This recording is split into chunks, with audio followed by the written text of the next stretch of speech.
Enrolling in the Academy is really simple. You'll just go to our website, wblinc.org/academy. And when you get here, you'll see our main page and you can click enroll and it'll take you to this form where you're just gonna fill this out. It'll take you about 5 minutes. Once you submit this, you're enrolled in the Academy and you'll receive an email from me so you can pick the classes you'd like to take and join our Academy family. So we're an after-school program rooted in hip hop. So we have a bunch of classes that you may find interesting. You can go right to our website and go to our classes tab and you'll see some of them, from performing arts like hip hop theater, spoken word, hip hop dance, some of our business classes that are like a boss and walk it like I talk it, which would be more arts management and entrepreneur based. And then we also have things like our music classes, MCing and rapping and beat production and DJing. You can go to wblinc.org/academy to enroll. They said we wouldn't make it. It's Friday.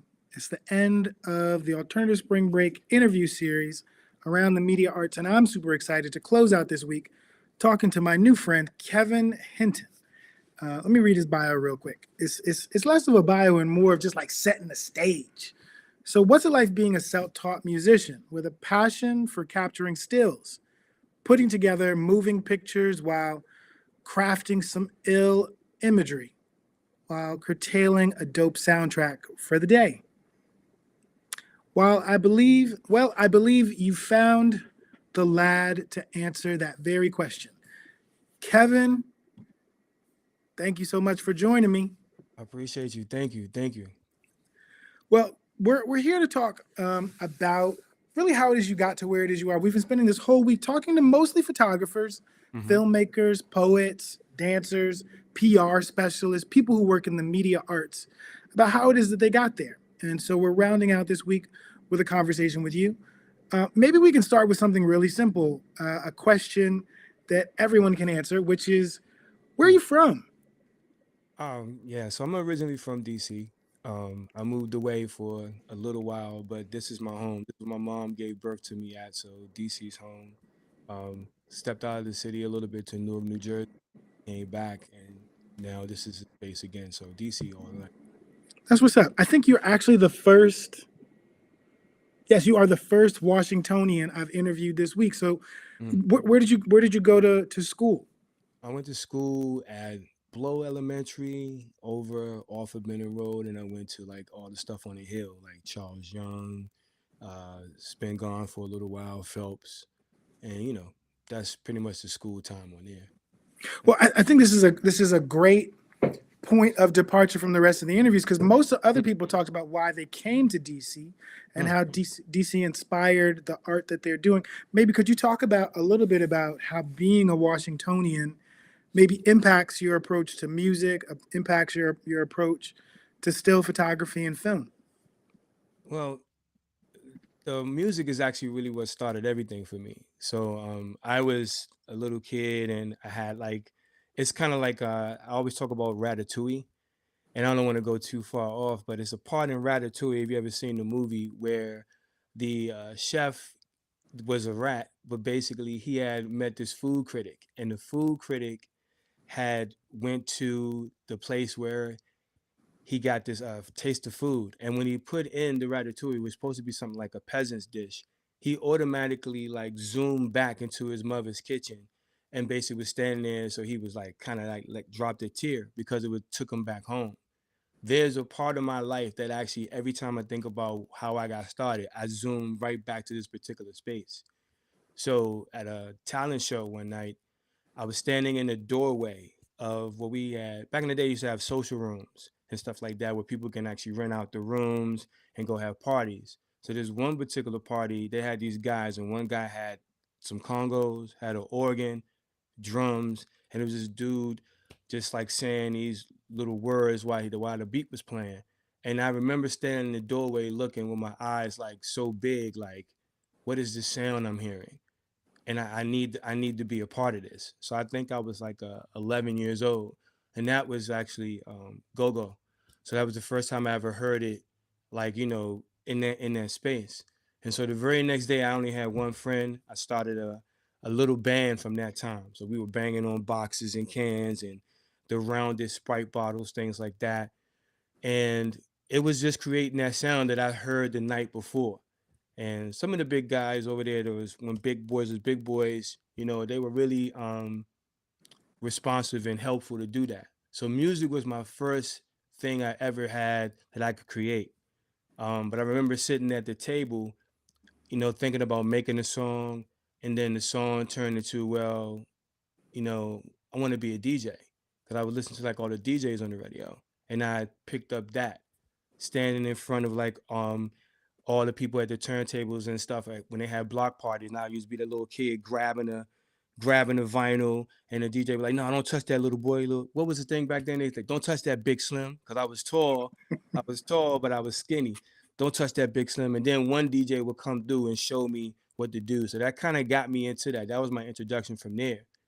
Um, Photography came like years later, but it's just the way I saw things. I had this other technology in the phone, and I was just taking these really odd pictures, things I saw sit on the counter. Like if I saw like shoes sitting down or like a Christmas tree or whatever it may be that I saw, I would take pictures of it. And when no one could understand like why I was taking it that way, why would you take a picture of the whole entire thing and just that specific thing that's right there?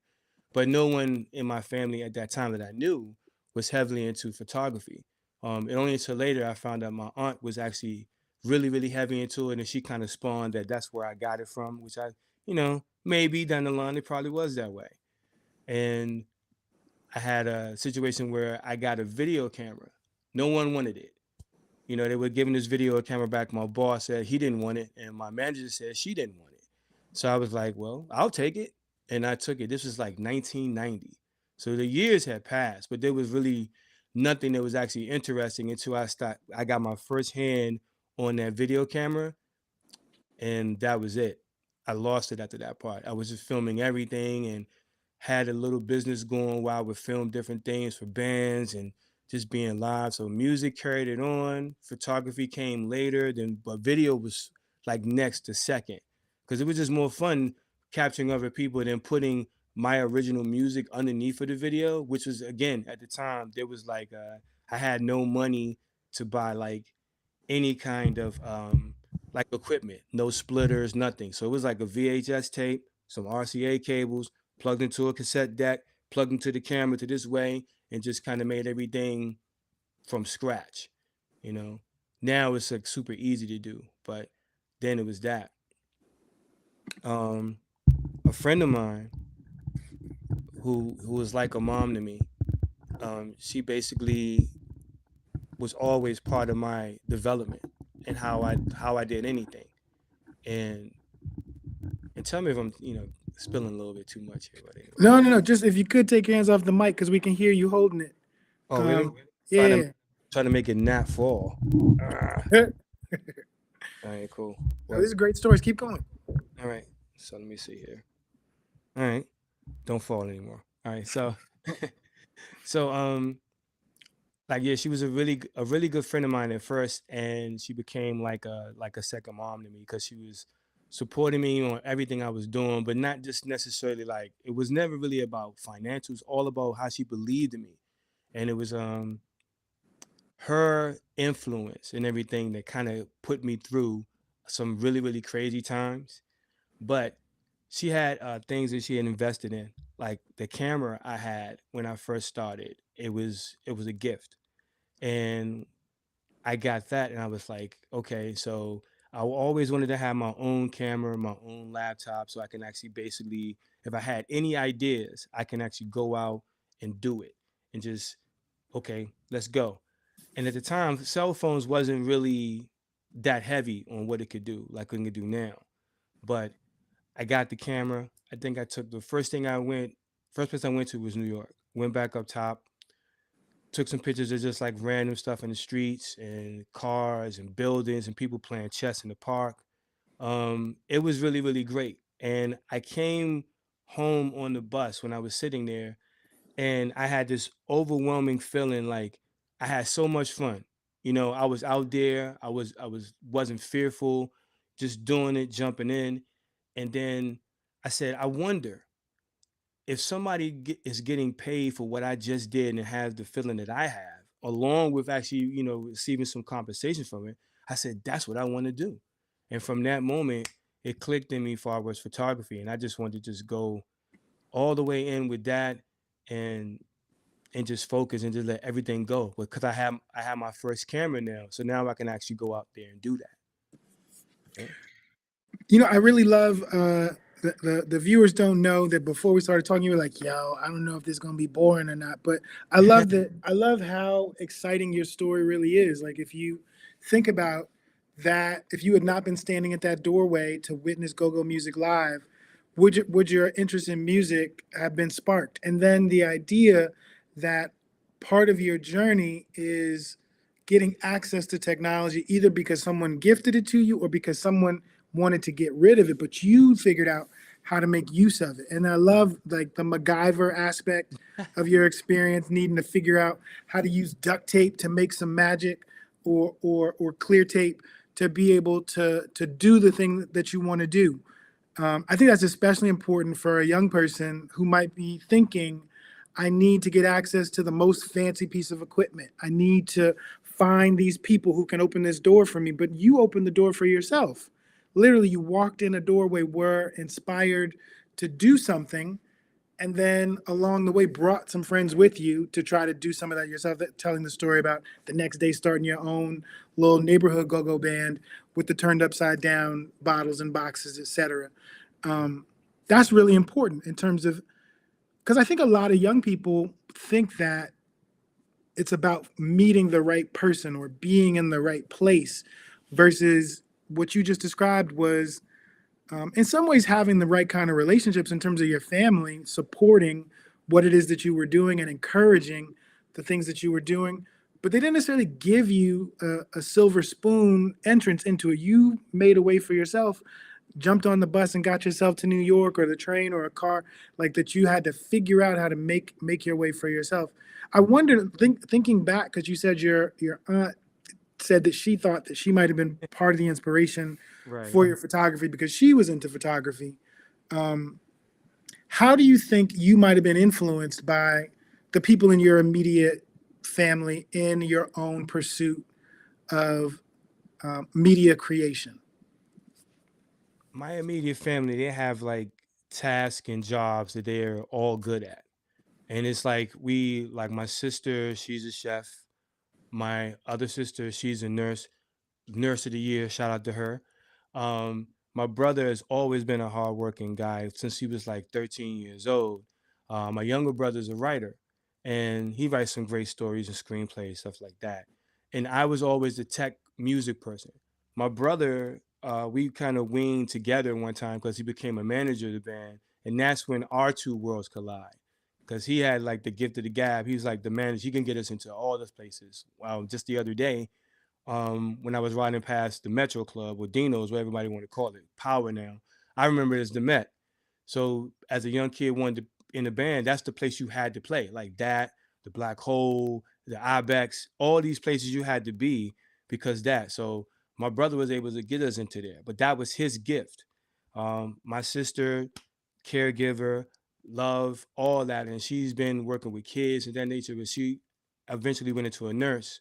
And my other sister watched my mom cook when she was little. So she took the chef part on. I don't know where my brother got the writing from, but he's still pretty dope. But when it comes to like the art side, I was the only one. So I didn't have anybody like in my immediate family that showed me. It was all my friends now, which most of them I call brothers because that's how we met and stayed together. Music pretty much saved my life. And in later years, video and photography kind of like I met people and went places just because of the fact that I took some pictures at one spot and they knew about that. So my immediate family now is expanded with my creative friends, people that I partner with to do shows with, my longtime buddies from Loading Snacks, which is super cool. We all have that music, art, and writing and film all together, and that blossomed out to like almost everybody now. Even one of your members, Two Tone Jones, which between him and Gerald, it's crazy how it worked out. But because of one scenario being in one place, and I could probably do the math for you. It's some strange math, but um, that's how it all came together. So my immediate family now, to answer the question shortly, is basically like it's expanded of my brothers and sisters, but my other brothers from all my music creations, all the film stuff, all the DJs, all the clothing designers, everybody now. So we're like a bigger family now. So I kind of got two families really, but yeah, that's been.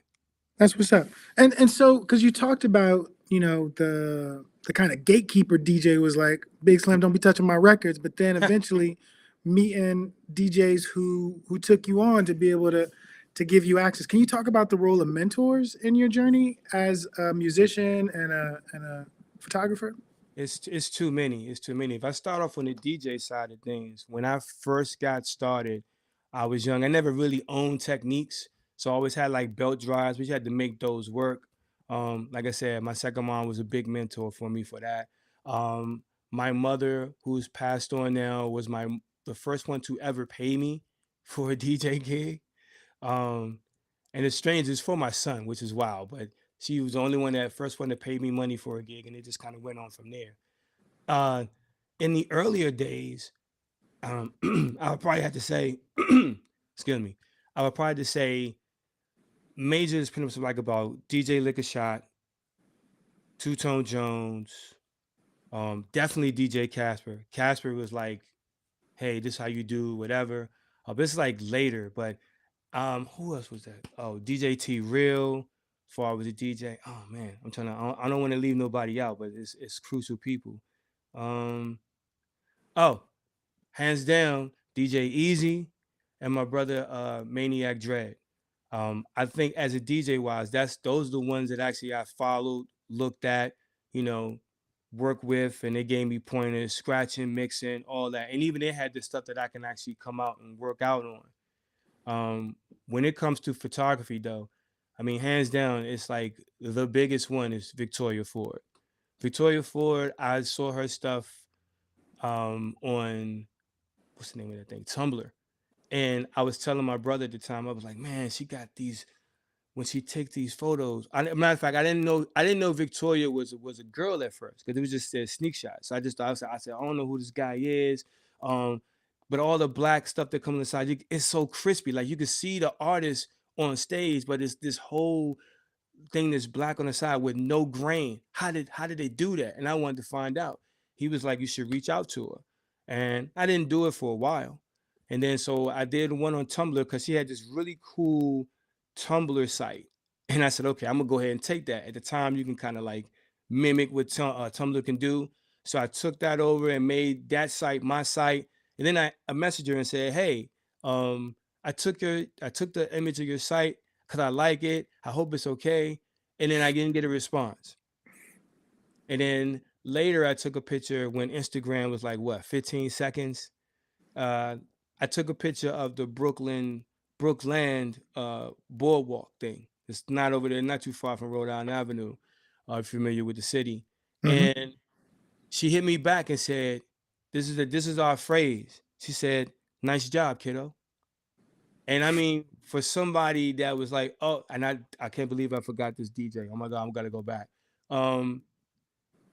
See, from that moment, I was like, I said, oh, this particular person who I admire, watched her stuff and everything, just commented on my stuff. Like, oh, okay, all right, I think I'm doing something now, right? I do not want to leave out this DJ because he meant the world to me. Um, Sam Burns was always a good dude to me. And I remember our last time meeting, he put his hand on my shoulder and he said, I listen to your music. Your music is dope. I also saw your pictures. You take some good stuff, man. He said, don't let nobody ever tell you that you can't do what it is. And this was his hand on my shoulder. Then he walked away and went back on the turntables. That was our last encounter before he passed sometime after that. But those DJs and definitely Victoria Ford. Oh, good God Almighty, Raphael Terrell, Maria JPEG, who used to work for the National Geographic. She now lives in Miami, doing it up. Oh man, Harvey Dent, dope. Harvey Dent. Harvey Dent was a good dude. Definitely put me on. I remember when Harvey looked at one of my pictures and said, I don't know. It was too bright. And then it's like now it's like Now it's like we work with each other, things of that nature. Um, and I got to shout out DJ Ross. You know, DJ Ross is really the connector. That's what I was telling you earlier about that strange math. He's really the connector to technically getting my creative career where it is now and further. Had I not had that met him in conjunction with all the little other little what you call those things when you go to the road, crossroads, yeah, all my crossroad moments, yeah, I would probably be somewhere painting a picture underneath of a bridge somewhere with toothpaste and ketchup. Who knows? So we talked a little bit about where your musical journey began. What? So can you talk about either the role or the impact go-go had in shaping the beginnings of your musical direction, or talking a little bit about the kind of music you make today? Oh, well, go-go definitely was that. But I had this thing where I say if you make up your five things in life of your musical DNA: disco, go-go, house music, jazz, and then it would be soul. That's mine. Hmm. And in go-go, and unbeknownst to what everybody may think, in go-go music, you either saw somebody like myself play, and then you want to mimic them because everybody goes to the congos when they play. That's everybody wants to do that. The keyboards is something that I gravitated to, and being able to learn other people's songs to play them in what we call at the time grooves. Um, you learn the music, you learn the actual chord structure, you learn these things, and we would play anything: cartoons, commercials, theme songs, and then change it. When you put underneath of the pocket, it all changes anyway to what it is. But sometimes you might hear a go-go version of a song, and then you never liked the original, but now you like the original because the go-go one turned you on to the original song. So in learning chord progressions, learning different things, and experimenting, and we were big into horror movies too. So I would learn these ill flats and sharps and all these weird chords. And when you put those together, open the hi-hats on the drums, let the timbales play, and somebody says something wild over the mic, that's a whole new groove. So it allowed me to express myself a little bit more. I think in beatboxing was the first thing I had because again I had no equipment, so I had to make all the music just by beatboxing. So that was my introduction to hip hop because I had to basically get up stage and play and do all the things I needed to do for there. And when I got a keyboard, that's when things happened. So learning the chords, changing them, making them, and then hip hop, like, okay, now you're in front of like maybe like about 100 people that you need to talk to. And it was just you and two other dudes rapping. So that was like more exciting to me because I was totally in control of all the music versus just being a part of the band. But now club is really heavy with me. Still hip hop. I'm still looking to do scores, which is cool, and hip hop scores for like video games or whatever like that. I'm trying to open a market for that. And that is now my new thing. So I do like anything playing like jazz, R&B, hip hop, definitely house, definitely techno, and then pretty much all different kind of scores. So I'll listen to or watch the film, watch the footage of this particular arcade game, and go back and remake that. Like if it's a hip hop song that calls for it, but maybe it's just timpanis and strings and trumpets that I need to play to emphasize what's on the screen. So whatever I feel, I'm now able to make that because I have the equipment to do so, and also just the ability at the moment. So go-go is a big influence because that's what started my music career in period. I don't think I'd be playing anything if I didn't hear that sound in the beginning. I love the idea of describing your range of musical interests as your musical DNA. I'm curious, Mhm. do you have a comparable metaphor or description for your approach to photography? Mm. Honestly, this is something that we said. There was a two young ladies who got a shot them out, Renita Lachey, and we have Alicia. Alicia got a different name now, so forgive me if I forgot that.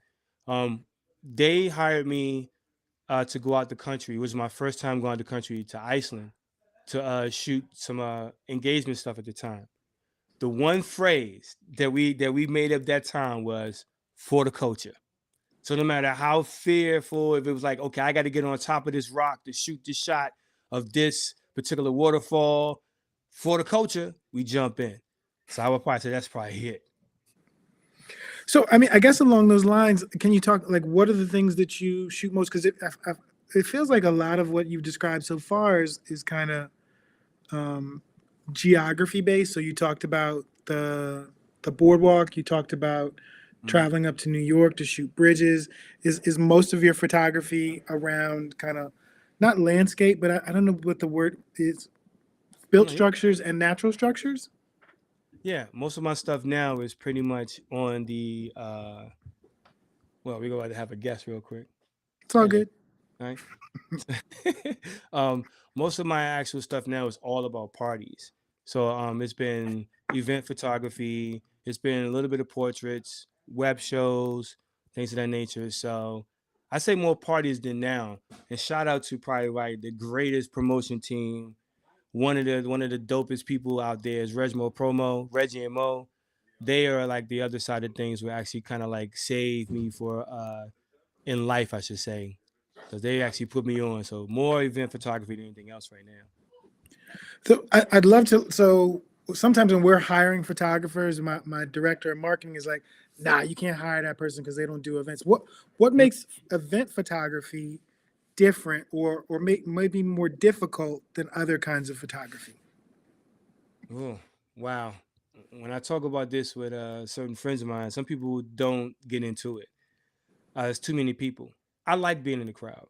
I like being in the crowd and capturing the moment, especially when it's like dealing with hip hop in general.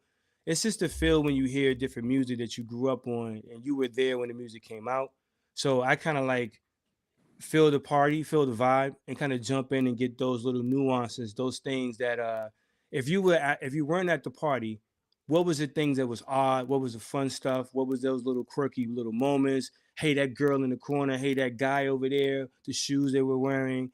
It's all that, just capturing that whole thing. And it was recently super inspired by me when I watched this documentary about Studio 54. I said, if I was a young kid up there and they had pictures of like Grace Jones, Andy Warhol, Basquiat, all of them. And I said, if I was a little kid with a camera at that time and I looked the age like I could get in, I would have probably tried to get in. Because the thing is, I wanted that feel that I saw those pictures from there to resonate to what I do now. So like that was been my main thing to capture the moment. So when you look back on these parties at these clubs that may or may not be here, or when they got started, everything is nice and glorious. I want you to say, wow, who took those? And then why was that moment so important? You can jump in and you can kind of feel it. I've been very fortunate at times for people to actually say that was I was going for, but you actually said that to me before I even had a chance to even tell you about it. So event photography and another little thing is that that's what I get hired for mostly now. Working with you guys at one time was before. Shout out to Dom for that. And it's just the fact of being in the spot where these moments were going to be created and needed to be remembered. Um, Even the fact that matter of fact through that couple of events from you guys, basically, if I could mention it, there's a book that you guys have. There's a magazine, and I can't tell you, and I don't want to get too sentimental, but I can't tell you what it was like to open up that magazine that you guys put out, and I had 2 pages, bro. That's incredible. And I was able to touch and see the photos that I actually was there in that moment. I had a great time taking them, had a great time editing them, and then to see them in this form that I'm always have forever. That was great. And um, so yeah, event photography has got to be the best. But I never put myself in a box because if somebody wants to hire me for photography for BTS stuff, I'm doing a lot of videos. I was always doing a lot of videos, and now web shows has been a thing that I've been doing for the past 10 years now, and those have just been taken off as well too. Great, great formats. Great time to just have an idea, and then have the stuff to just be able to just make it come to life, and that's been the biggest part. If that answers About you. By web show, do you mean what we're doing right now, or is web show something different? What's a Well, web no, show? interviews. I mean, I was telling a friend of mine. I said, I hope I don't say nothing crazy, and that's like we talked earlier. But no, web shows. A friend of mine, we started something a long time ago called loading snacks, and loading snacks is what you eat while your game is loading up. So it was a podcast that started as a hip hop podcast, and then we just kind of merged over. Well, we play video games, we watch anime, and it was like, okay, well, let's film something. And then I came over the house, we filmed it, and they thought it was just gonna be two people sitting on a chair, and then I came back with a theme song, titles, everything, lower thirds, and we just wholly built up from wherever it was.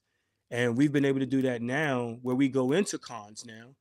We're hired to do panels, and it's all about just talking about geek culture stuff. Whatever happens in the news for us, like anime, video games, pop culture, everything. And so we built that from nothing to being a really, really good company that people hire to come out to cover their cons now and their events from that. And that's like a huge dream for us to do that.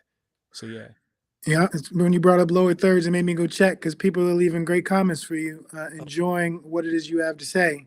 Wow. Um, Thank you. Thank you. I this appreciate you. this this looks like the highlight from Heather. She said, "You're dope in all aspects, Kev. Keep doing your thing." Man, listen. Thank you very much. It Got a means a couple lot. of salutes there too. So, Kev, I'm curious. When you talk about the the event photography, what kind of camera are you using? And then again, like, what makes it different? Is it the shutter exposure? Is it the lighting? Like, what makes that kind of photography different?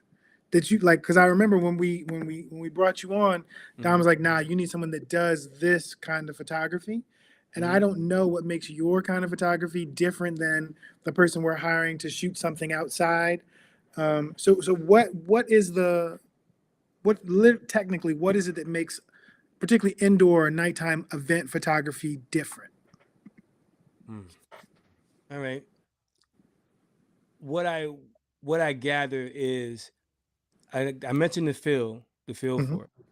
I think it's the close aspect of what goes on in a party from multiple perspectives. So, for an example, if a lot of people come into the party and they don't know the DJ stays on their top or whatever they are, and they rock out. But very little people gets the angles from behind the DJ, from the DJ's hands on the knobs or grabbing the turntable or picking out a record or just going through the laptop doing what they need to do. The expression of that person when they have everything going, and you have it from the DJ in the foreground or in the background and everybody else in the foreground blurred out, but you see hands in the air. It's capturing that particular moment. I think the drinks, how people look when they drink, how people party, or that face they make when they got that, you know, they dancing with someone. Um, it's different when you take a portrait because you can kind of pose somebody and kind of say, this is what you want to do. Hey, stand here, put your arm here. Even in that situation, I don't always do that as well either. I kind of let the person be free, play a bunch of music. But again, there's that music tie. So some people get, I've I witnessed where a certain song comes on, like definitely Reminisce Over You. When that song comes on, sometimes the DJ will set me up.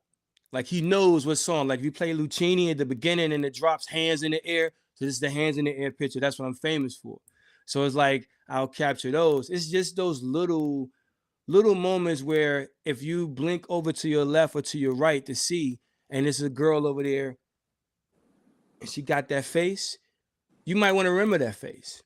So you take a capture of it and you capture at that moment where that song just hit her or that song just hit him and he's dancing with the girl. Maybe they looking eye to eye. There's a lot of pictures I have like that too, where it captured like a little bit of the love in the room, the atmosphere. Somebody blowing out hookah, blowing out something like that, and you catch the smoke in the air. It's just the whole environment. I really don't know if I can actually capture that. I mean, answer the question completely, but I'll say it like this. In the form, it's the essence of why you should have been at this party. It's like FOMO, you should have been there and this is what happened. let me show you. And that's kind of like how I deem it as event photography. Do you think some of that insight on your part comes from having been a DJ or being a DJ, that you're literally trying to show people what you can see from the DJ booth, or Yeah, is it I think go ahead. yeah, no, I think that's why some people hire me for that. Sorry to interrupt. I think that's when they say that, it's like it's a person, shout out to Steph Lover. For one, is it's like working with her right now on some things. It's like this. She said to me that I understand the music. I understand the vibe of the room. So it's kind of like that's why we kind of one of the issues. I mean, things are working together with us at that part. So I think people hire me because that is a DJ. He is an artist. He does paint. He does do these things like nature. So oh yeah, let's get him to do this. But I also think, just like you said earlier, if I'm only known for one thing, I may not get the jobs because oh he only does event photography. But if you know if you look at my website, or you look at someone like my Instagram page, it goes all across the board. I never want to be put in the box because it's always a first time for something. Everything was new once, and after you jump in it, now you know. So let's get to the advice phase of this interview, because the idea of this series of interviews is to help young people who go to schools, mostly with educators who are not artists, who are not necessarily pursuing creative careers, and so they can't give them but so much advice.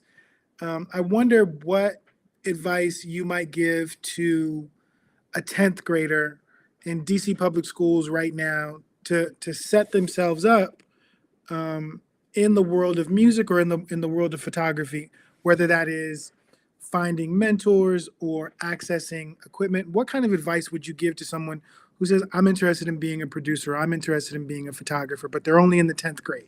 What kind of things would you say to them? Oh, cool. Whew. I thought you was gonna say, "What would I go back and tell my 10-year-old self?" um, I would say this: today's technology, you have literally what it takes, probably right inside of your pocket. I'm not going to side with technologies. Everybody knows what I rock with, what team I run. But at the same time, you have this particular piece of equipment, whether it be on either technology or not, both of them, one more than other, that basically can actually start you out from the littlest thing idea you have, and you can actually start your whole entire career off of this phone. This is something that was not when I was little. So my advice is, if you have any kind of cell phone, any kind, download the free programs that actually allow you to make music. So in particular, iPhone, for instance, is GarageBand, and that's built into every particular phone that you actually have. Um, there is an amazing camera that's built into like almost every actual devices out there. So when you're looking around for equipment, so I base it like this. In my sense, for equipment, you have your cell phone. Start with that. If you have any laptops, or you're fortunate to have access to a computer of that nature, every free thing that's on there. Fruity Loops is crazy. GarageBand is on every Mac, and you can actually use that to kind of get the ideas out your head onto there. Most of these will even sample, so if you don't have the keyboard skills or not trying to learn them, you can just kind of hum the tune in and kind of layer those together. Just hum one tune, hum another tune, and when you lay them all together, it'll make its own song just to get that idea out your head. There's a recorder that's inside of your phones as well too, that you can record your lyrics. You can sing into it, and you can bring all those into those free programs that you have. Um, I would say that there's always someone that you can actually reach out to. That's I know personally, I take those. So if you had any questions, things like that, you can send something to me, and we can just kind of jump in. And mostly during the day, this is what I do. I try to encourage people to pretty much use their technology for everything they want to have as well too. So your technology, any person that you see online is a fan, I mean, that you're a fan of, go to that creator. Send and say, thank them. Maybe they send some stuff back to you, encourage you on that side. That's what worked for me. I mean, DJ Ross is the one. I send something to him. That's how it goes. So use what you have. Always. Don't think that you got to go out and buy the best studio product. You don't. Don't think you had to have the best camera, because you don't. You have a great microphone in your phone, a great camera in your phone, a great software program in your phone to do what you need to do just to get you started. And believe me, some top name artists have used this particular program, that GarageBand, and made hits out of it, whole albums, and didn't have to go to a big studio to do it. That's saving you money as well too for when you want to get your new equipment. You don't even have to have the best headphones. Rock with what you got and grow from that particular one. And if you know somebody that's actually still that's doing what you're doing with like a phone or an iPad or any kind of a thing, link up. Say, hey, I saw you do that. How did you do it? Or what could I do to get my stuff better? Here's something to take a look at. And then be totally open to that, because a lot of times you'll get some things where I haven't only met one DJ that was actually don't meet your heroes kind of thing. But mostly everybody else I've met has always take that time to share. I know I try to every time. And just link up with somebody that actually has whatever the things that you're doing, you see that kind of similarity, kind of link up with that person. Send them a DM, talk to them a little bit, and go from there. And just keep watching. Watch other people as well too. Fill up your technology pages, your tech book in your mind with all these different things. If you're a filmmaker or want to be or whatever, or lighting, there's this cool thing on YouTube. If I can tell you, it's called Studio Binder. I watch that religiously. Every Monday they bring out something that's crazy, but they talk about everything, sound, lighting, and all that, from all these different directors' perspectives, and they break everything down. When I first saw it, I said, listen, there's no way this can be free, but it's free. And I'm telling you, you'll fall in a rabbit hole. And when you leave out the house an hour later, you'll have all these things about lighting and sound. And then you just want to just create. So take whatever you have, whatever phone, iPad, camera, I don't care what it is. Go out there and shoot and just get that idea out your head. At least you've done it. And that's going to just make it grow. Because that's exactly with me. Taking pictures of benches and trees and bees on leaves all turn to composition, turn to framing, turn to shutter speed, and also depth of field, bokeh, no bokeh. Knowing all these little terms and stuff only came because I actually just kept doing it over and over again. So I would just say this: repetition, and take whatever you have and jump in for the culture. Kev, you bring up a great point around access to technology and information. I wonder, shout out PS to DJ Casper, who's one of the folks you said was an influence because he's in the chat. Do you have a recommendation for how someone can develop their ear for music to make it, or their eye for photography? Are there things you would recommend someone do beyond using the technology to develop their eye and to develop their ear? For the eye part, the things you see around you. That's what really I would probably say on that side. Don't think about the picture being the exact same frame. If there's a picture of an ice cream shop in the middle, that's what's that? Jenny's ice cream up on U Street, sits on the side in the middle. If you took that picture and there's Jenny's in the middle, house here, that's fine. But why not take the picture kind of like almost like a frame? And at that famous picture where it's people sitting in a restaurant, I think it's in New York. Go closer.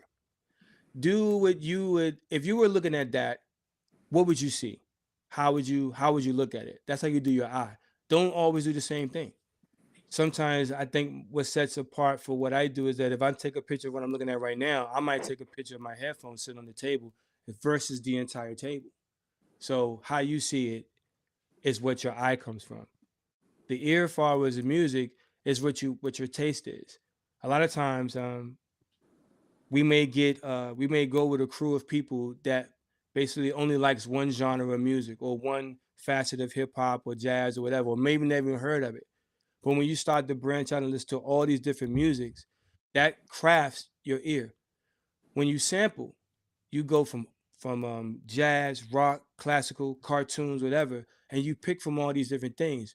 But if you ever listen to a record that somebody sampled, but listen to the whole entire record, and you go, wow, she really can sing. Or wow, those drums really sound good.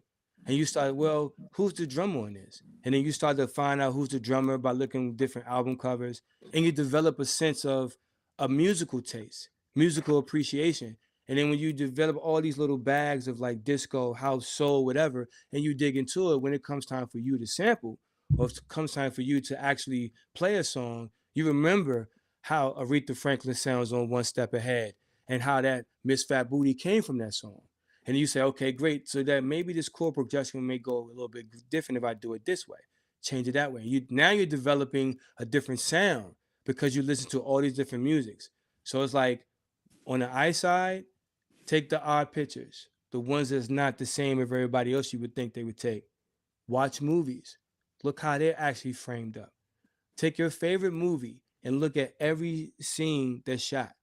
And if it actually is one of those weird, quirky ones, or you didn't think it was as weird, but now you like a different eye that you look at it now because you see it differently because, oh, some guy on Facebook told me to do some things different. But now you realize, oh, that's why that's blurred out in the background because something's going to happen on that side. Atlanta's a big thing for that. That's why he put all this negative space in there because he wants somebody to look on that side. Look at your favorite shows, develop those, take notes because you watch TV a lot, you watch movies a lot. Just take what you already see and actually bring it into it. But watch a lot of different things and then just make your own collective little creative salad and basically go ahead and just eat that from that part. I'm telling you, it's crazy. That's how I did it. That's how I'm doing it, I should say. Kev, this is my last question. Actually, I have two questions left, and one of them was in the private chat. And I'll save that for last. But where do you see yourself 10 years from now? Creatively, professionally, geographically? Are you still in DC? Are you still working in music and photography? Or are you onto something new in the next 10 years? Next 10 years, I want to be settled. My goal is to have a space where people can come in and develop their style, their techniques, and also be able to premiere their actual things, which goes along with my tagline for my company, which is shoot, score, edit, premiere. That's where I want to be. I want to have not my name on the building, but it's just something I created to bring anybody that ever had difficulty or wanted to actually be in any of those fields. I want a place where you can actually start it, develop it, and premiere it, and then go on and do your own thing, or and still partner up and do things like that. I mean, that's my goal. Um, that's why I see myself in 10 years. Um, I want to actually move to San Fran, but I'm looking. That's a dream. But basically, if not, just have a really dope house here. Something of my own that I can, do what I want to do. But also that business is the main thing. I really, really want that school. That's always been my end game for the last past, what, probably 15, 20 years. But since I got to the point where it may be harder for people to do things, I want to give everybody an easier issue and a way to do and develop their talent. Also a cool place to do it, you know, come in with your hat on, your hoodies and everything like that, not stiffy and stuff. There's no for that because there's the career you're going into. You can come into an office with a t-shirt and some chancletas, whatever, and that's it, and you'll be good. So that's what I want to do. I want to leave that or start that out with a school to develop the talent that people that help me develop my talent. Okay, that's what's up. I wanted to just ask one last question. I wanted to put it in the lower third, but I forgot to ask you before we came on. Can we give out your socials or your website so people that want to know more can keep up with you? Absolutely. Social media, pretty much, I'm really on Instagram, probably way, way, way, way, way, way, way, way too much. But basically, it is creative with a K _71. From there, you can get to the website, but the website is also creative71.com. Again, everything from music to fashion or just a clothing, videos and pictures, and also just graphic design. So the way you design your stuff. So that's what I do. I never close the box. Um, everything is new once, so I jump in. So yeah, it's great stuff across the board. One of my favorite things about this interview is we start off with you being like, "I hope I'm not too boring." That was your life journey, and the future of your life sounds super exciting, bro. Thank you so much for sharing some of your experiences, taking us through that Ratatouille moment back to your childhood, all the way to 10 years from now. Your story is exciting, compelling, and I look forward to following you and hopefully continuing to collaborate with you. Cool. Can I make one more shout out though? Yeah. All right. So like I said, shout out Renita, shout out Alicia, shout out to Steph Lover, big huge shout out to Vicky Ford, huge shout out Heather, you out there, huge shout out to Mom, you know, love you, happy Friday, and shout out to my man the King RG, Gadget Digital Hustler, one of my super inspirations, Roddy Rod, the whole low budget, Kev Brown, everybody, DJ Two Tone Jones, Gerald, Harvey Dent. Man, I should put a big sign in front of me because this is crazy. I'm gonna forget somebody. If I forget you, you know I love you. I got you. Shout out to my sisters and brothers, Kim, Tiffany, Darnell, Anthony, my aunt Tia. Love you. Love you from Puerto Rico. Killing it. All right, I see you. But anyway, and yeah, shout out to all my team. Everybody at Loading Snacks. Gage, Sin, Coop, Jokes, Tatiana, and even Frosty. So anyway, shout out to y'all. Kev, thanks so much for making the time. Hope you have an amazing weekend and you follow Heather's lead because she said, thanks for the inspiration. I'm pulling out my camera this weekend. Okay. Nice. Awesome. All right, everybody, that's our final interview. This will be available on YouTube. If you're interested, share it with a young person who is trying to find their own way, or maybe not a young person, because it's never too late to be able to tap in with your creative possibility, since all of us, as Kevin said, got access to the technology. What you gonna do with it? All right. If you got time, feel free to check out our YouTube channel. We just premiered a brand new music video featuring Substantial called The Long Way Home. He shot it last year while we were in Kampala, Uganda. We just got back from Uganda. So it just premiered like 30 minutes ago. So go check it out. All right. Peace, y'all. Thanks so much for tuning in and looking forward to more creative content like this. Peace.